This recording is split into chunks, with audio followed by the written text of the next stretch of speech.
Hello, my name's Olurotimi Osha. It's June the 4th, 2026, and it's just been a few days since the arrest of the fraudster who, well, I don't know if to call him a fraudster because, hey, maybe more things will be disclosed, with the effluxion of time. But David J. Rush was a CIA senior member of the Senior Executive Service, um, who was arrested on May 19, 2026 after the FBI executed, excuse me, after the FBI executed a search warrant in his house the day before May 18 in his Ashburn, Virginia home and found 303 1 kilogram bars of gold and worth over $40 million and $2 million in cash and 35 luxury items, mostly Rolexes. Of course, Rolexes cost between $10,000 and $60,000 a piece. But what I found interesting, so that's happened. But what I found very interesting is that this guy, the amount of money that's what I'm gonna discuss today, the movement of money, because somebody made a comment about it, and that's been in the news, gone viral today.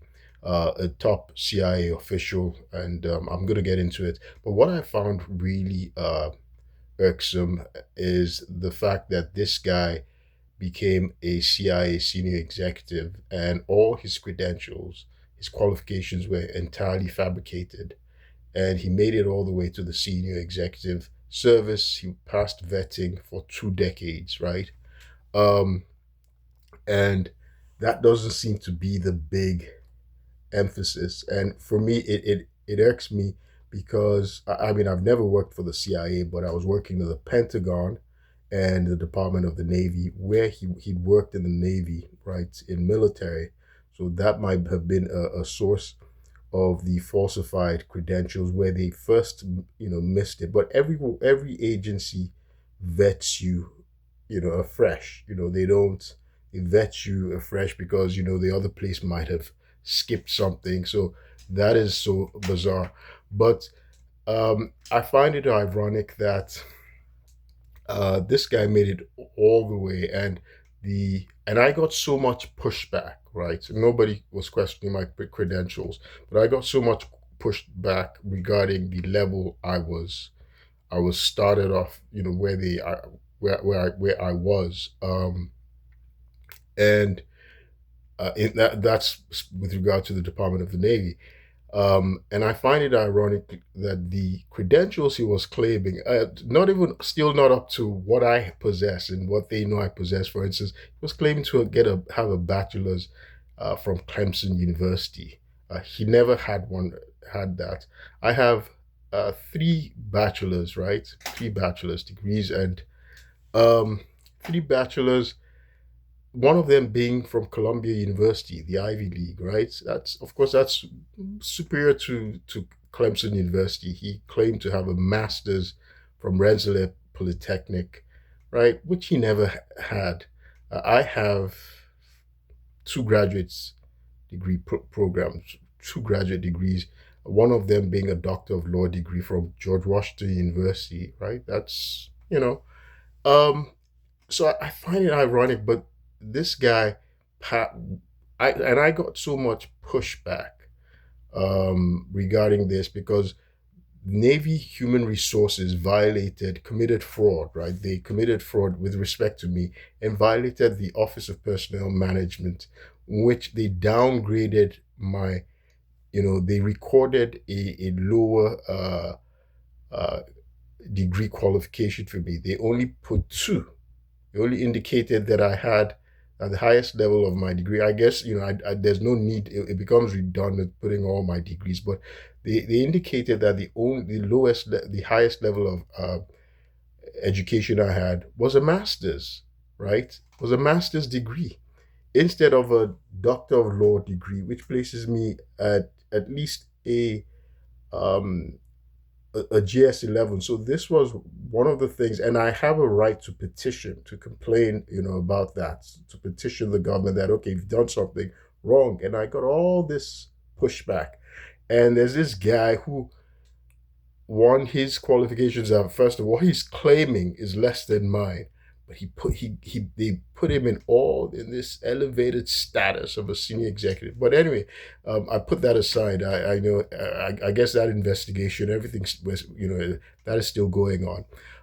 But it's interesting. I did an earlier video saying, well, that I can imagine Hollywood producers, looking for a writer and to curate something for the big screen in no time, about this guy David Rush, who I guess was a Houdini in the CIA, right?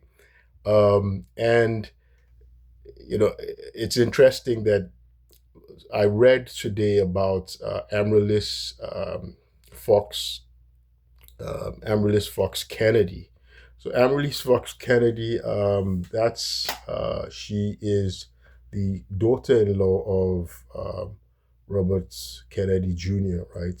That's the son of the late Bobby Kennedy, who, of course, is also Secretary of Department of Health and Human Services, right? It's been very controversial. Interestingly, though, she is a former CIA officer, and she's what's called a um, non-official cover, right? She was based in Shanghai, and she was the. So I'm going to do a video and just explain what a non-official cover is, so I don't digress from what I wanted to discuss today. But very briefly, non-official cover, that is. Um, she doesn't have diplomatic cover, right? So many CIA agents working overseas might, if they have official cover, they might be working in an embassy, right? So in case something happens, I've talked about how, and this is also something that many CIA former CIA officers mentioned. Espionage is illegal, right? Espionage is illegal. By the way, I'm not CIA. I've never worked for the CIA, but I've worked for the Pentagon and the Department of the Navy. I've worked as an auditor in the Department of the Navy, like I said. And it's interesting that, well, I can't talk about what I do, what I did, or what So, but anyway, I'm not CIA. I've never worked for the CIA. So just put it out there, because I like to talk about U.S. history, and of course, this is a huge part of American history. So she's had a very interesting life. Um, she was a CIA officer, and she was a um, she had non-official cover. She was a knock. That's also like deep cover. So that means she's where she's operating. She has a fake identity, right? She has a fake identity, and I'm gonna just do another video and discuss that. But what I wanted to focus on today was, uh, after she got out of the CIA, President Donald Trump made her deputy director of uh, Office of the Directorate of National Intelligence, right? Right, National Intelligence, DNI, Office of which Tulsi Gabbard headed, and she just resigned from. So lots of resignations going on in May, which is interesting. And she was also the associate director of the Office of Management and Budget. They're the ones who write the checks, right, to the agencies, the department, the federal government. She said something, I read it was in the news today, and I read it. She said a reason she left was because of she had concerns. She found that there was a lot of misconduct and mismanagement in the intelligence agencies, right? And that money and bullion was just moving around, and she was not comfortable writing the checks, that it was, unaccountable, that this money was unaccounted for. Of course, the CIA pushed back. She said that, in the wake of the arrest of David Rush, who had over 300 uh, bars of gold in his home that nobody could account for. Worth over $40 million and $2 million in cash, right? And which, by the way, he's being arraigned for tomorrow. In the district court in U.S. District Court in Virginia, right, at the Alexandria Courthouse. Tomorrow, that's June the 5th, yes, 2026. Um, so she made that criticism, and the CIA immediately pushed back and said, no, that's not true, that, her statements are false, that they have tremendous oversight and whatnot. So you can see that already there's going to be a lot of cover up, right, going on. But what's very interesting, though, what I find interesting is she quit. She resigned her jobs this May all of a sudden, right? She just resigned everything.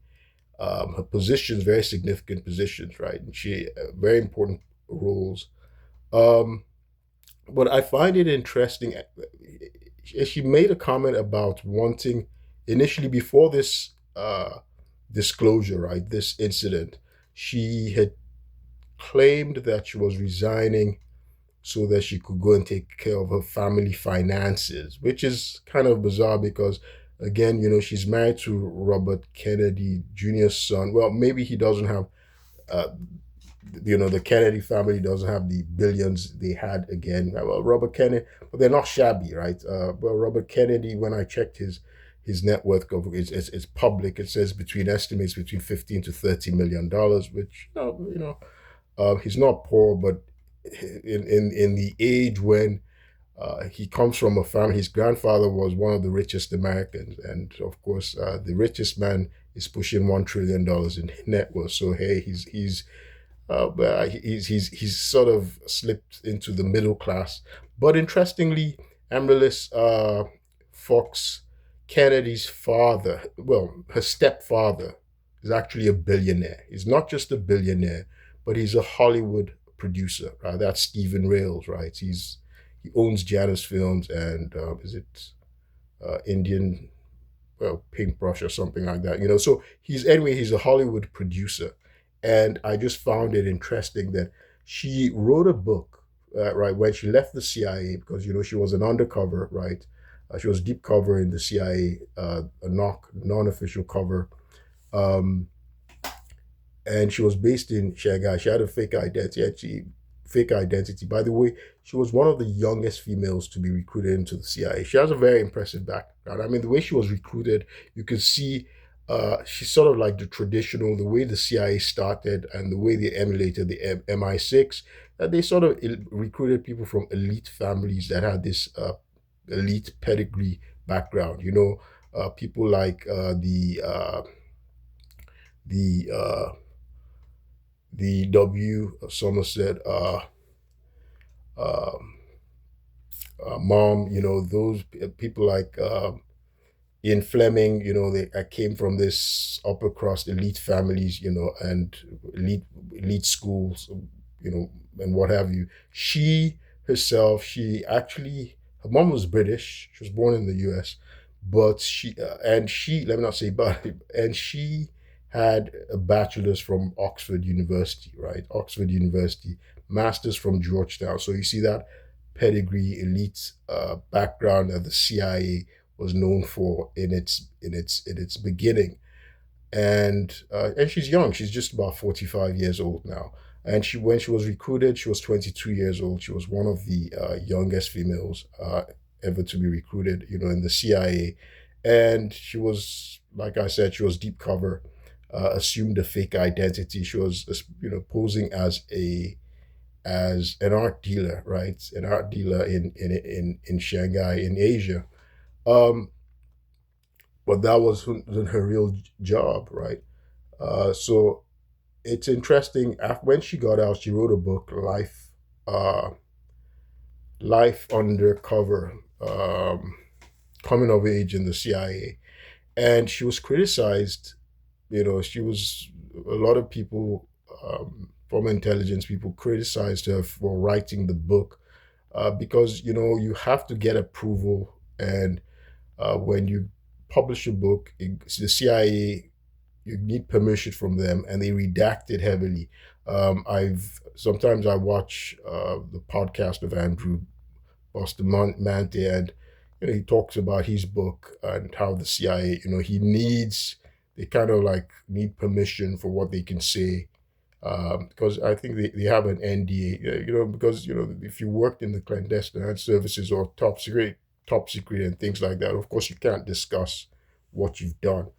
And which I find interesting that a lot of these former CIA people, yes, they write books, but the way they are open and these days, and they're talking about what they did back in the day.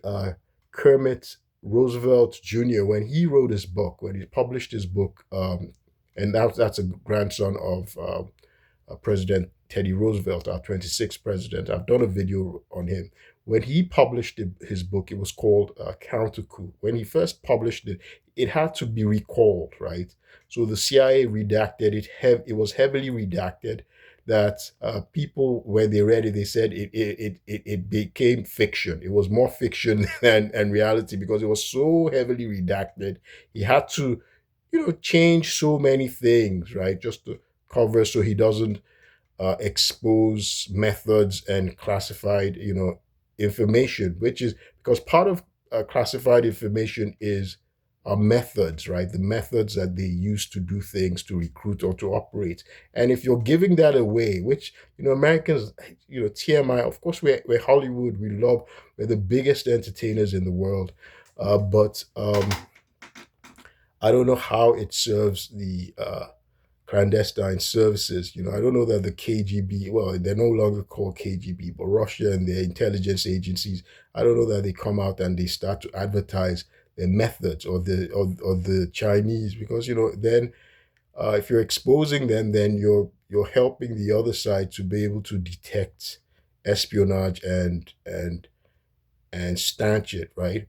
Um, by the way, espionage is illegal, like I've said, and um, it's illegal. It's funny that former CIA officers like Bustamante, John Kiriakou, they actually say they think they should abolish the CIA.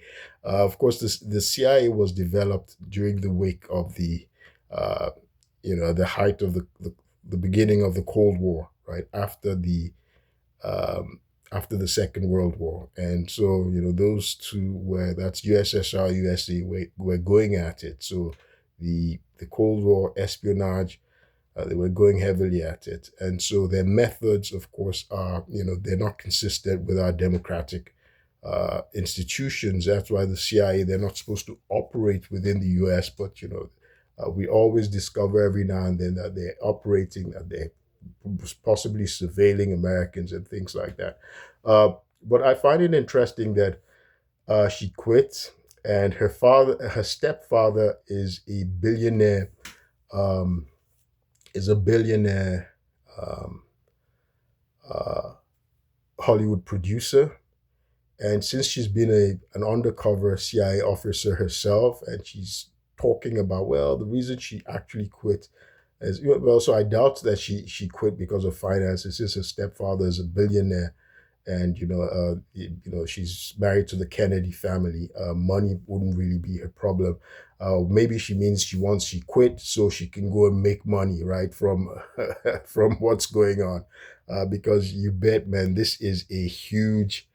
I can imagine who is writing a great story about this guy, David J. Rush, and what's going on in the CIA. And considering that Amaryllis uh, Fox Kennedy, she wrote a book without. I don't know if she got approval from the CIA, because people criticized her that the things she said, that it seems to violate NDA, right, non-disclosure agreements, but because they again they work in clandestine services. Right now it looks like these former CIA guys are talking too much.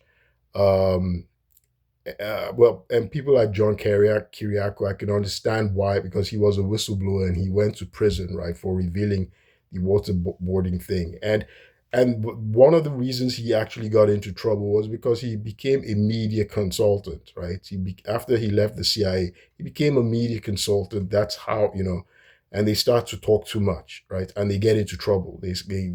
That's sort of what happened. It wasn't while he was there that he was exposing or, that he blew the whistle. No, it was after he'd left the CIA, and they start to talk too much, and they find they're leaking classified information, and so they have to be very careful.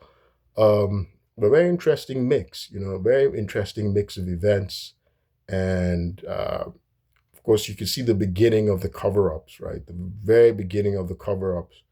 Um, they're already scripting a new narrative, and so the public won't get the true events. It reminds me of the Watergate scandal, right? Of course, there were after the Watergate break-in, it took a long time, right? Like 2 years before the public really knew what was going on, and it took the doggedness of journalists Carl Bernstein and Bob Woodward, and they're doggedly pursuing, the actors, the culprits who were charged, who were, of course, involved with the CIA and the FBI.